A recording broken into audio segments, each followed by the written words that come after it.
Bonjour à tous et bienvenue sur Lingala Mwana Congo. Je suis très heureuse de vous retrouver aujourd'hui pour la suite de notre cours du Lingala. Alors premièrement, je vous présente mes excuses pour la semaine dernière. Donc j'avais prévu de vous faire une vidéo pour samedi. J'ai eu des gros problèmes, enfin qui persistent d'ailleurs pour faire le montage. Donc, je sais pas d'où vient le problème, mais voilà, il y a un truc qui marche pas. Donc, on va quand même continuer puisque j'ai trouvé d'autres moyens de pouvoir vous faire une nouvelle vidéo. Alors, pour aujourd'hui, j'avais prévu de continuer sur la présentation, sur les présentations, sur comment se présenter en Lingala. Mais finalement, je me suis rendu compte que beaucoup d'entre vous, suite à l'exercice qu'on avait fait précédemment, vous aviez du mal à former des phrases de manière fluide parce que il vous manquait des petits mots de liaison entre vos mots, entre vos phrases, etc. Parce que soit c'est des conjonctions qui manquaient, de la préposition qui manquait, etc. Donc avant de continuer sur les présentations et sur la suite de nos cours, je vais vous faire une petite série sur les mots de liaison, c'est-à-dire des mots qui permettent de relier des groupes de mots, des mots ou des phrases. D'accord? Et donc pour aujourd'hui, on va commencer par les prépositions. Donc, il va y avoir on va dire plusieurs vidéos qui couvrent ce thème. Donc, on commence aujourd'hui par la première vidéo sur les prépositions. Il y aura une deuxième vidéo, je pense, je ne vais pas vous promettre, mais au plus tôt la semaine prochaine. D'accord? Donc, sans plus tarder, on va commencer.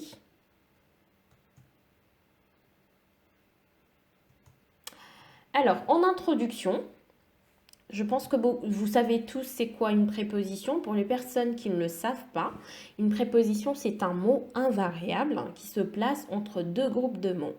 D'accord? Donc ça permet d'introduire le mot qu'il précède. D'accord? Le mot qu'elle précède, pardon.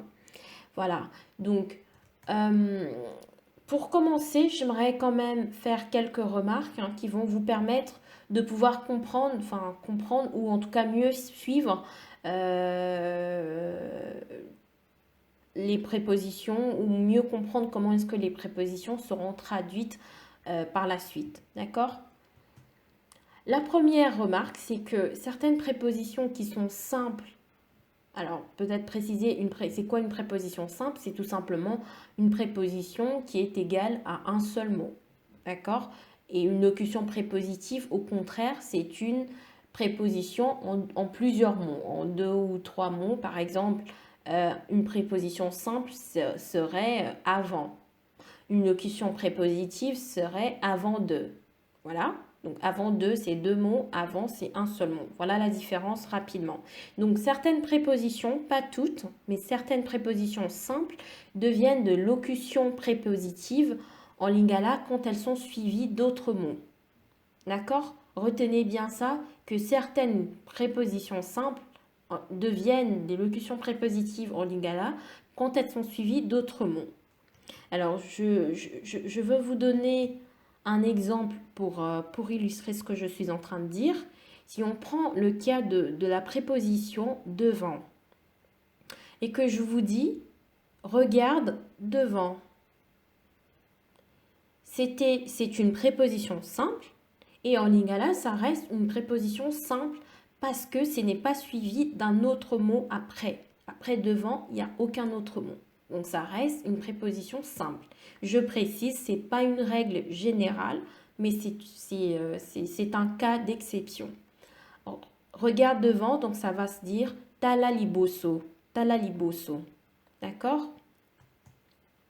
Par contre, si je dis regarde devant la maison, regarde devant la maison. On a rajouté maison après, la maison après. La préposition qui était simple en français, elle devient une locution prépositive en lingala. Donc c'est devenu liboso ia. En préposition simple, c'est liboso tout simplement. En locution prépositive, c'est liboso ia. Donc tala liboso yandaku.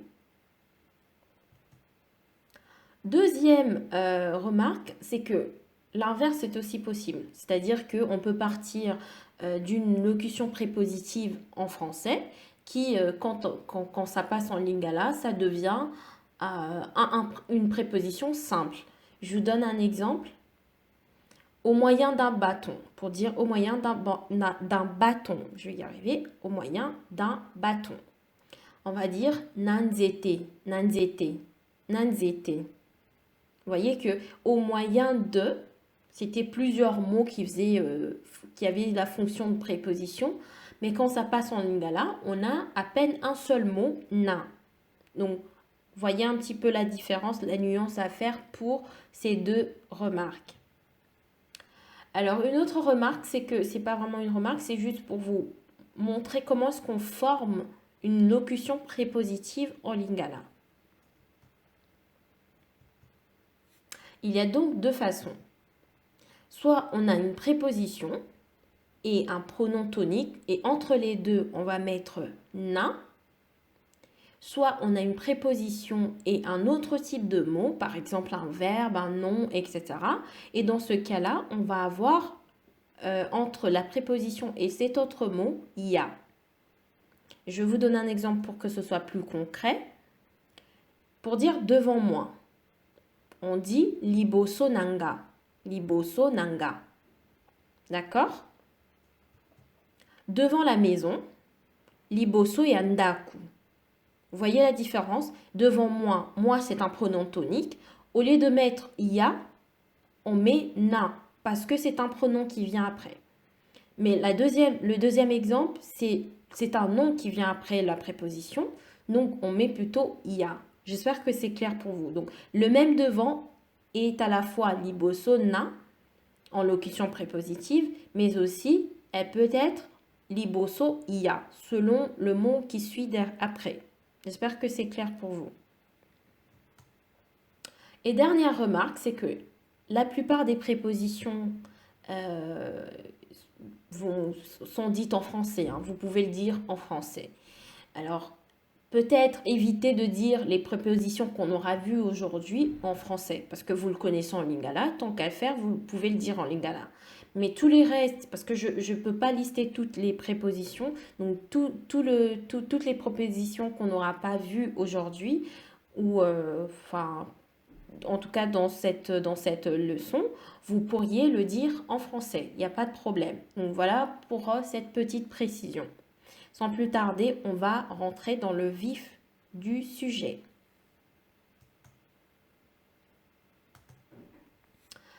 Alors, donc on commence aujourd'hui, on va voir les prépositions de sens spécialisé. Ça veut dire quoi? Ça veut dire c'est une préposition qui exprime une seule pensée. Hein, c'est-à-dire une seule pensée, c'est peut-être pas la pensée qu'il faut utiliser, ça introduit un seul sens.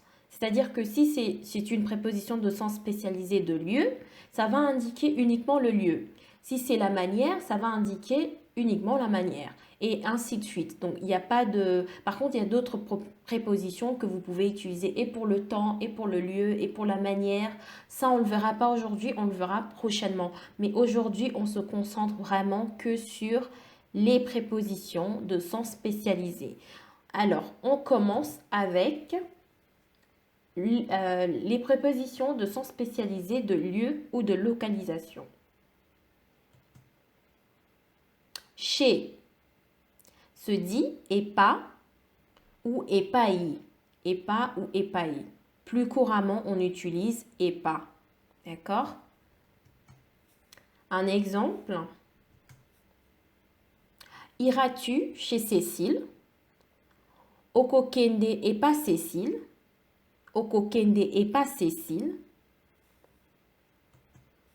Hors de. Libanda ia. Libanda ia.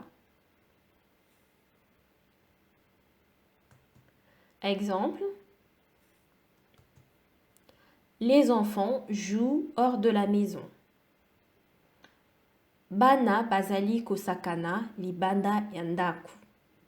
J'espère que vous avez compris pourquoi on a mis plutôt ici ya plutôt que libandana. Si c'était hors de moi, on aurait mis libandana. Mais là, c'est hors de la maison. Donc c'est libanda ia. De manière générale, c'est une préposition, une locution prépositive, c'est libanda ia. Mais dès qu'on a un pronom, ça change. Donc là, vous avez bien remarqué que c'est la maison. Donc on garde le ia pour dire bana bazali kosakana libanda yandaku. Loin de musika ia. Un exemple. Je travaille loin de la maison. Nasalaka musika yandaku. Nasalaka musika yandaku.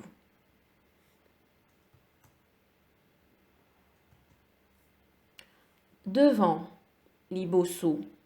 Liboso. Un exemple. La voiture est devant la maison.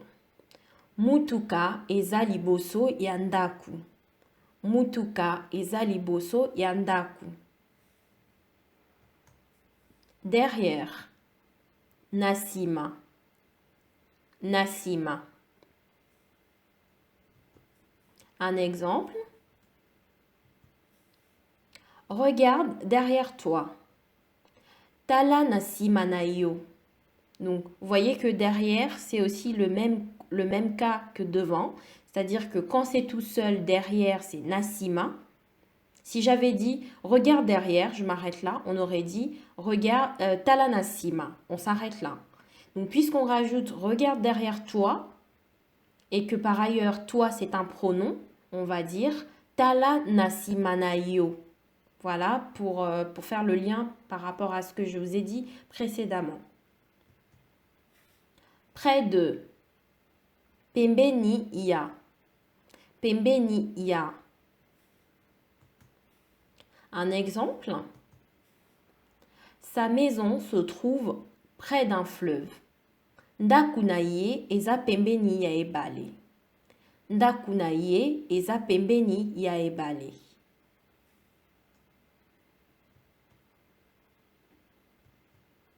On continue avec au-dessus de. Likolo ia. Likolo ia. Un exemple. Il a accroché un fil au-dessus du lit. Akangisi singa likolo ya mbetu. Akangisi singa likolo ya mbetu. Au-dessous de. Nase ia. Nase ia. Un exemple. Le chat dort au-dessous du lit. Nyau alali nase ya mbetu. Nyau alali nase ya mbetu. Autour de. Nzinga nzinga ia. Faites bien attention à la prononciation parce que je sais que beaucoup de personnes ont du mal quand il y a deux consonnes qui se suivent. Il y en a beaucoup en lingala comme ça, des consonnes qui se suivent. Donc c'est nzinga, nzinga, ia. Nzinga, nzinga, ia. Un exemple. Ils ont placé beaucoup de soldats autour de la ville. Batie bambila ebele. Zinga nzinga ya engumba. Batie bambila ebele. Zinga nzinga ya engumba.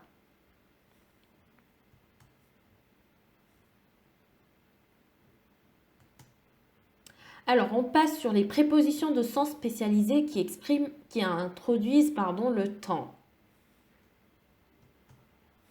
Avant, yambo, yambo. Un exemple. Avant de commencer, yambo yakobanda. Yambo yakobanda. Après, sima, sima. Un exemple. Je partirai après avoir mangé. Nakokende sima yakolia. Nakokende sima yakolia. Pareil, donc si on aurait dit je partirai Je partirai après toi. On aurait dit nakokende simanayo. Mais là, il s'agit d'un verbe qui vient après. Donc, on met ia. Nakokende sima iakolia. D'accord? Depuis. Banda. Banda. Un exemple. Je t'attends depuis 15 heures. Nazali kozelayo banda 15 heures. Nazali kozelayo banda 15 heures.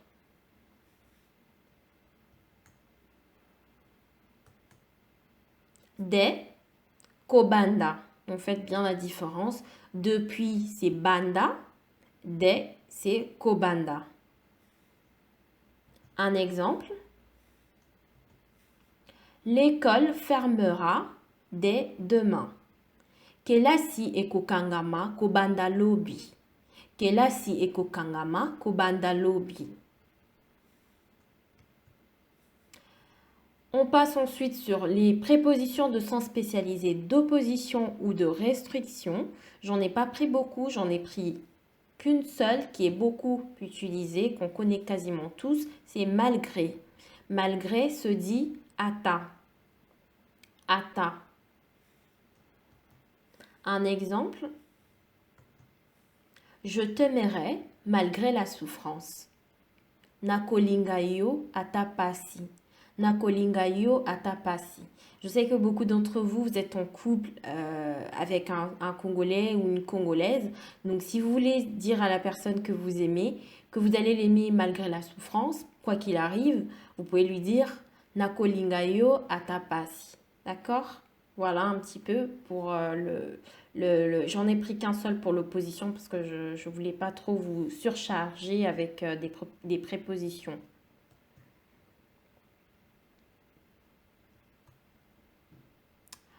Alors ensuite, sur la manière, on termine avec les prépositions de sens spécialisé de manière. Alors, avec, na. Donc, na est beaucoup utilisé en France, en lingala, pardon, et ça a plusieurs sens. Ça peut être un pronom, ça peut être une préposition.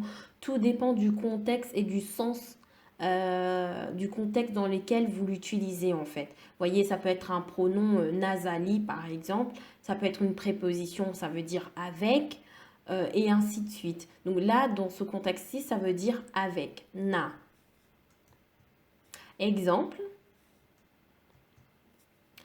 Il parle avec agitation. Azali koloba naloyenge.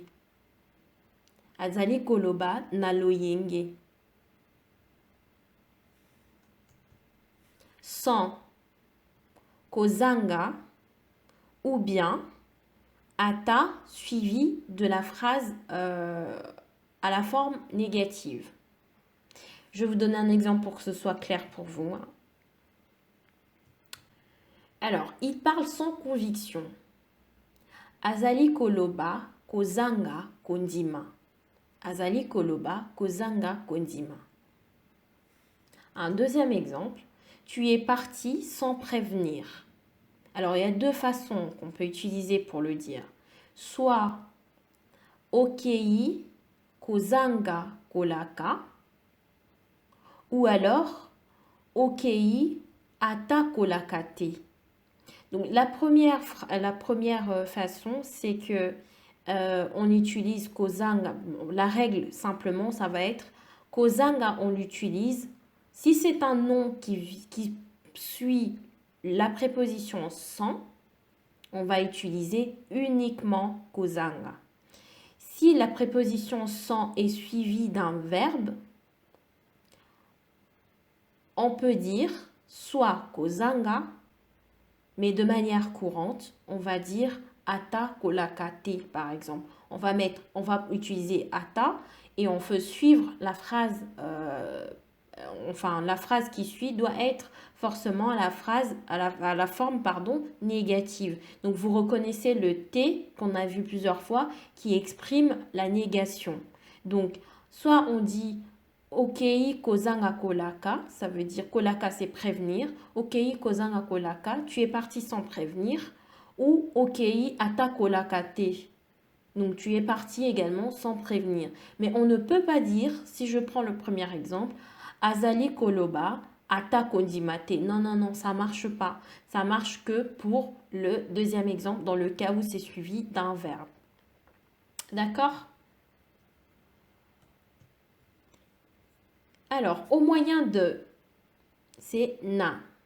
C'est un peu comme, c'est d'ailleurs pareil que avec. Au moyen de na. Un exemple. Elle répare la babouche au moyen d'un fil. Elle répare la babouche au moyen d'un fil. On va dire abongisi li papa nasinga. Donc, le na de nazali, c'est na. Le na de avec ou au moyen de, c'est na. Nazali na. Pardon, abongisi li papa nasinga. Nasinga. Vous voyez la différence, c'est que faites bien attention à la prononciation. Abongisi li papa, non pas nasinga, mais nasinga. Pas nasinga, mais nasinga. Parce que les nasinga, c'est le na de Nazali. Voilà un petit peu la différence. La petite différence de prononciation entre le na de pronom et na au moyen de.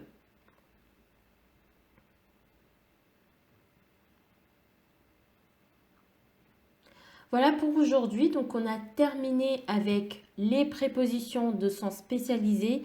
Je ne voulais pas faire la vidéo aussi longue que la précédente. Donc, merci d'avoir regardé cette vidéo. La prochaine fois, on va continuer avec les prépositions de sens multiples qu'on va voir. Et ensuite, on va passer sur les conjonctions et ainsi de suite. C'est question que vous puissiez avoir une liste des mots de liaison pour pouvoir formuler des phrases mais qui soient fluides au moment de la conversation. Parce que si vous faites des phrases qui sont séparées, qu'il n'y a aucun mot qui le relie les unes des autres, ça fait bizarre en fait. C'est comme si vous faites une phrase, il n'y a pas de parce que, il n'y a pas de pour, il n'y a rien en fait. C'est juste, ça fait bizarre. Donc, on va d'abord maîtriser les mots de liaison et ensuite prochainement, on va continuer sur comment se présenter, comment continuer, aller un petit peu plus loin dans une conversation en lingala. Donc pour aujourd'hui, la vidéo est terminée. Merci d'avoir regardé.